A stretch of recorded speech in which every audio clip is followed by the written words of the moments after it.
Tell us a little bit about your first experience at your first facility and what that was like, especially with COVID going on. And at this point, it's November, right? So so COVID had been going on for a while at that point. Okay. It had been. And so coming into it, I knew I was going to be, during the interview, I didn't know this before the interview, but during the interview, she was asking me if I was comfortable with supervising codas. And I was like, I hadn't really thought about it. And this is my first job, so it's kind of a lot.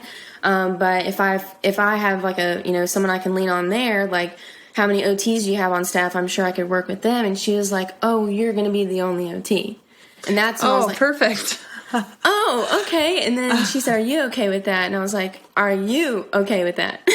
Yeah. And she's like, no, she's like, I'm an OT. I'm here. Like, I'm not really in the buildings, but when you get there, like, you'll be trained and it'll be okay. And then she mentioned you are going to be at one building, but you're going to be doing telehealth at the other two buildings because you can't cross-contaminate, so you can't go to the other ones.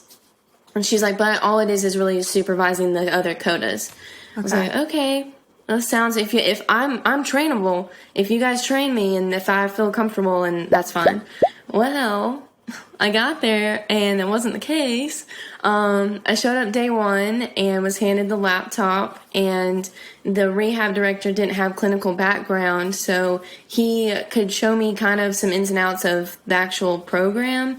But as far as like actually the difference between an eval and a recertification and a progress note and the discharge, I hadn't been in skilled nursing at all, no field work or anything. So I wasn't used to some of these like terms and specific documentations or the type of billing that they were doing.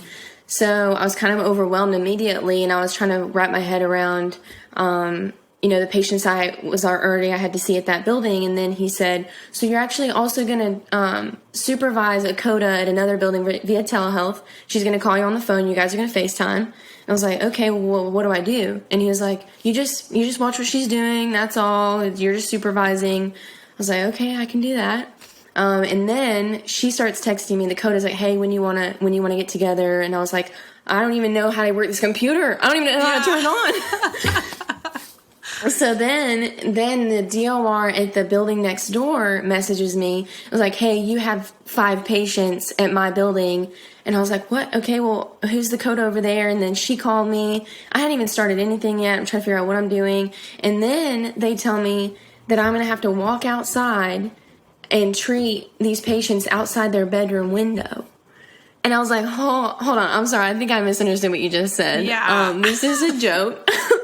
And he said, no, you're going to find the coda. You guys have to like FaceTime and coordinate. She's going to be on the inside, and then you're going to look through the window and you're going to facilitate what's happening. And she's going to physically facilitate it, but you're going to guide her and tell her what to do. And I even had like evals that day. And I was like, I'm sorry. But I'm trying to stay calm. I'm like, you know what? Yeah. Maybe I'm just like not, handling this the way that I should, but I'm trying to stay calm. So I saw my patients for that day, and then I saw the FaceTime with the coda first, and towards the end of the call, she was like, okay, so all these people we saw today, you have progress notes due on all of them. And I was like, I'm sorry, what? I thought I was just watching you. And she's like, no, you have to write the progress notes for my patients. And so anyways, I'm like, I'll figure that out, I guess. So then I move on to the next building, and we literally FaceTime, and she's like, okay, I'm on, B hall, room 32. Can you go outside and find that window? And I'm like, what are you talking about? So we ended up coordinating. She was actually like so helpful, and she knew this was kind of crazy. Yeah. So we were trying to work together. She's like telling me, go left, go right, go outside the building. And then of course the patients, they're really understanding, but at the same time, they're like, there's someone outside my window. And they're like, some of them were scared. Like, why is this person staring at me? And then my first week, actually had nurses come outside and say that people on the inside were reporting that a homeless person was creeping outside their window. No way. And I'm standing there. I have my laptop. Okay, you want to talk about productivity? They're wanting me to document outside in the bushes while I'm facilitating this. And I'm just like, this is unbelievable. Like, my papers are flying everywhere. I'm like, well, there goes HIPAA. Like, here goes my sheet. So I'm like, I cannot believe that. That is like mind blowing to me that people were saying there was a homeless person. Yeah. You're like, nope, I'm just the new therapist. I'm like standing here in scrubs with my laptop and my papers, like trying to facilitate this. I'm like, are y'all serious right now? So anyways, it ended up being, several of my patients that got used to it. Like I had this one sweet old lady, who, have you seen Hunger Games? Yeah. Okay, so you know Katniss? Yeah. She's like climbing around doing crazy stuff. Yeah. She's like, is that Katniss out there today? She started calling me. So then my nickname for everyone was Katniss. And they're like, you know, what kind of bush are you going to jump over today? Because I'm like literally like on the ground. Some of their windows are like low. So I'm like literally like on the ground with my laptop. Like, all was right. this all day, every day? Was this like what you did? Or did you get to interact with patients, you know, face to face at all?